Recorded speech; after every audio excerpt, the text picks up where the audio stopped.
School ଦାୟିତ୍ୱ ଆପଣଙ୍କ ଉପରେ ଥିଲା, ନିର୍ଦ୍ଦେଶନା ଦେବା ଡିରେକ୍ସନ ଦେବାଟା ସହଜ କଥା ନୁହେଁ, କିନ୍ତୁ ତାର ଭିତରେ ଆପଣ ଲରେନ୍ସ ବେହେରାକୁ ଆପଣ ଡିରେକ୍ସନ ଦେଇଛନ୍ତି। ସେ ଜଣେ ପୁରୁଖା ଅଭିନେତା, ଅନେକ ସିନେମା ଅନେକ ସିରିଏଲ ଆଲବମରେ ମଧ୍ୟ କାମ କରିଛନ୍ତି।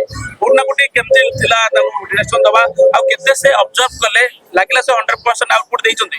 ଲରେନ୍ସ ବେହେରା ଆଜି ମୋ ସହିତ ପ୍ରଥମେ କାମ କଲେନି, ଏଇଟା ମୋ ସହିତ ତାଙ୍କ ଚତୁର୍ଥ ନାଟକ। ୟା ପୂର୍ବରୁ ମୋ ସହିତ 3ଟି ବେଶୀ ବୋଧେ ଅଧିକ ନାଟକ କରିଛନ୍ତି। ତୁ କାନ୍ଦିଲେ ମୁଁ କାନ୍ଦିବି, ଦେହରେ ଧରା ଦୁଃଖ ପାସରା, ବଞ୍ଚି ପାରିବିନି ତୋ ବିନା, ଏମିତି ଅନେକ ନାଟକ ସେ ମୋ ସହିତ କରିଛନ୍ତି। ସୀତାର ଜଳୁଛି ଚିତା, ଏଇଟା ବୋଧେ ଚତୁର୍ଥ କି ପଞ୍ଚମ ନାଟକ ହବ ମୋ ସହିତ ତାଙ୍କର କାମ କରିବା। ସେମିତି ଗୋଟେ ନିର୍ଦ୍ଦେଶକ ହିସାବରେ ଗୋଟେ ଅଭିନେତାକୁ କିଛି ଶିଖେଇବା କି ତାଙ୍କ ପାଇଁ ଗୋଟେ ବହୁତ ବଡ କଷ୍ଟକର ବେପାର ତାହା ନୁହଁ।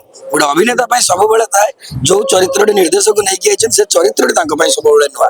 ସେ ଅମିତାଭ ବଚ୍ଚନ ହୁଅନ୍ତୁ ନା କାହିଁକି, ସେ ସଲମାନ ଖାନ ହୁଅନ୍ତୁ, ତାଙ୍କୁ ଜଣେ ନିର୍ଦ୍ଦେଶକ ଅଭିନୟ ଶିଖେଇବନି, ନିର୍ଦ୍ଦେଶକ ଆଣିଥିବା ଚରିତ୍ରଟି ତାଙ୍କ ପାଇଁ ସବୁବେଳେ ନୂଆ। ଅଶ୍ଳୀଳତା ନଗ୍ନତା ଗଲା ପରେ ଯାତ୍ରା ତାର ମାନବୃଦ୍ଧି କରିଛି, ପୂର୍ବ ଜୋନକୁ ଫେରିଛି। ଆଉ କୋଉଠି ନା କୋଉଠି ଏବେ ସମସ୍ତେ ନାଟକ କନସେପ୍ଟ ଠାରୁ ସାଇ ପିୟୁଷଙ୍କ ପ୍ରେମରେ, ସାଇ ଯୁଆଡେ ନାଟକ ଯେମିତି ହଉ ଯାହା ହଉ ସାଇ ପ୍ରେମରେ, ପିୟୁଷଙ୍କ ପ୍ରେମରେ। ତ ଆପଣଙ୍କୁ ଲାଗୁଛି ସାଇ ପିୟୁଷକୁ ବାଜିମାତ କରି ଲରେନ୍ସ ବେହେରା ଆପଣଙ୍କ ନାଟକ ଖଣ୍ଡଗିରିରେ ବାଜିମାତ କରିପାରିବ?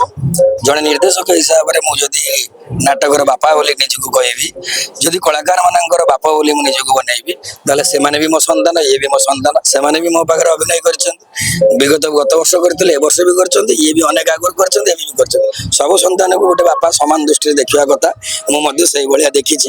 ତେଣିକି ଦର୍ଶକଙ୍କର ମତାମତ, ଦର୍ଶକଙ୍କର ଭଲ ପାଇବା, କିଏ କାହାକୁ କୋଉ ଭଳିଆ ଦେଖିବ। ଯଦି ଆପଣ ତାଙ୍କୁ ଦେଖିଥିବେ, ତାଙ୍କ ବିଷୟ ଜାଣିଥିବେ, ଅନେକ ଲୋକ ପ୍ରଶ୍ନ ଉଠୁଛନ୍ତି ସେମାନେ ହେଲେ ଭାଇରାଲ ଆର୍ଟିଷ୍ଟ।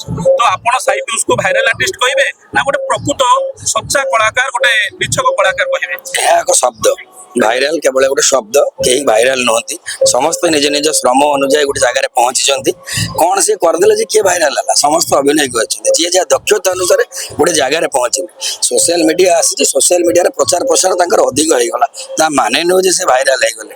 ସୋସିଆଲ ମିଡିଆର ଯୁଗ ଏବେ, ବର୍ତ୍ତମାନ ଆମେ ସମସ୍ତେ ଆଣ୍ଡ୍ରଏଡରେ ବଞ୍ଚୁଛୁ।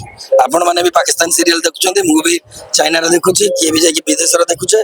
ଆମ ପାଖରେ ଆସିକି ପୃଥିବୀଟା ଆମ ହାତ ମୁଠାରେ। ଯଦି ପୃଥିବୀର ସବୁ ଜିନିଷକୁ ଆମେ ଦେଖିପାରୁଛୁ, ଆଜି ଯୋଉମାନେ ତାଙ୍କୁ ବଦନାମ କରିବେ କି କଣ କରିବେ, ସେଟା ହଉଛି ସହନଶୀଳତା। ଯୋଉମାନେ ସହି ନ ପାରିଛନ୍ତି, ଅସହିଷ୍ଣୁତା ଭାବ ବଢି ଯାଇଛି, ସେମାନେ କାହା ବିରୁଦ୍ଧରେ କହୁଥିବେ।